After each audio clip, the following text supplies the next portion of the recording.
Bonjour à toutes. Sur la demande de plusieurs personnes concernant le patron du pantalon. Donc, j'avais une demande pour comment prendre ses mesures et une demande comment réaliser le patron. Aujourd'hui, on va faire la partie 1, comment prendre ses mesures. Sur une feuille de papier, vous allez noter taille, hanche, hauteur totale, hauteur cheville, hauteur genou. Ensuite, vous allez noter la circonférence de votre genou et la circonférence de votre cheville. Vous rajouterez fourche. On commence, vous avez besoin de votre mètre, vous avez besoin de votre crayon à papier. Pourquoi le crayon à papier? Parce que si vous perdez du poids ou si vous en prenez, c'est plus facile de gommer et de réécrire vos mesures. C'est plus propre.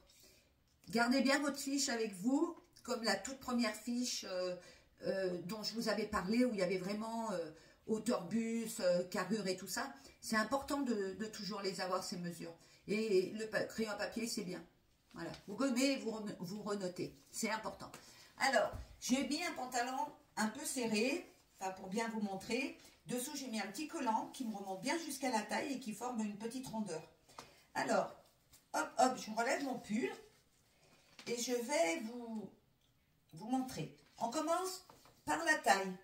Donc, vous prenez bien votre taille à l'endroit le plus creux. C'est comme les mesures du haut. D'accord? Bien au plus creux, ici. Voilà. Là, c'est votre taille. Vous ne serrez pas trop. Il faut vraiment que ça soit un petit peu large. C'est important parce qu'autrement, vous allez vous sentir trop engoncé. Vous ne serrez pas trop. Vous prenez aussi... Hop, hanche à 10.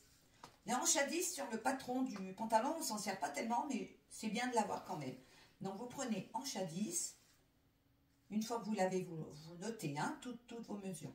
Vous prenez dans le plus fort de votre hanche à 20 pour que bien, voilà, ça prenne bien le fessier. C'est important. Taille, hanche à 10. Et hanche à 20. Ensuite, il faut la hauteur totale de votre pantalon. C'est là où ça va se corser. Soit vous êtes deux et c'est très bien, soit vous êtes toute seule. Moi, pour faire cette vidéo, je suis toute seule. Donc, on prend ici. J'ai essayé plusieurs méthodes. C'est compliqué. Alors, que je me souvienne, j'ai mis mon mètre dessous le pied, comme ça. Voilà, c'est comme au sport, hein. On glisse, hop, sous le pied. Et je suis remontée jusqu'à ma taille. Le souci, il ne faut pas, généralement, vous baisser. D'accord? Alors, la hauteur totale, ça va être celle que vous avez à votre pied. Là, je peux descendre. Et regardez, vous voyez, j'ai 102. Donc, c'est bien. Voilà. C'est là où ça va se corser. Parce qu'il me faut la hauteur genou. Toujours pareil. Je pars de la taille. Je ne peux pas descendre. Donc, j'appuie bien. Hop, je stoppe mon mètre. Et là, 60. Et je vais continuer dans la foulée. Mon pantalon est ici. Donc, hauteur cheville, j'ai 93. Impeccable. De toute façon, en ce qui concerne les hauteurs, vraiment, ça se réajuste. Mais vous ne pouvez pas partir de là et puis faire comme ça. Vous voyez, ça ne va pas.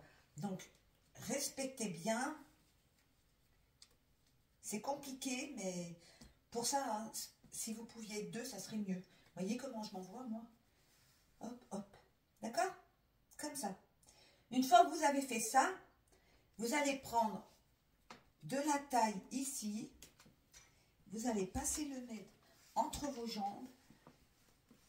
Et vous allez remonter à la taille dans le dos. Et là, ça s'appelle la fourche totale. Je vous montrerai pourquoi quand on fera le patron. Voilà. Donc, pour les mesures du pantalon, vous voyez, c'est très simple.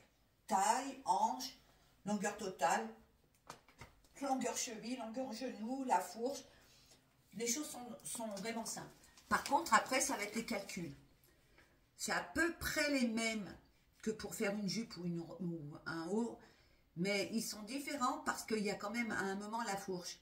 Donc, pour vous situer à peu près, quand on va calculer pour faire les fondations de votre patron, il va falloir prendre votre tour de hanche et le diviser par 4. Ça va être déjà la première étape.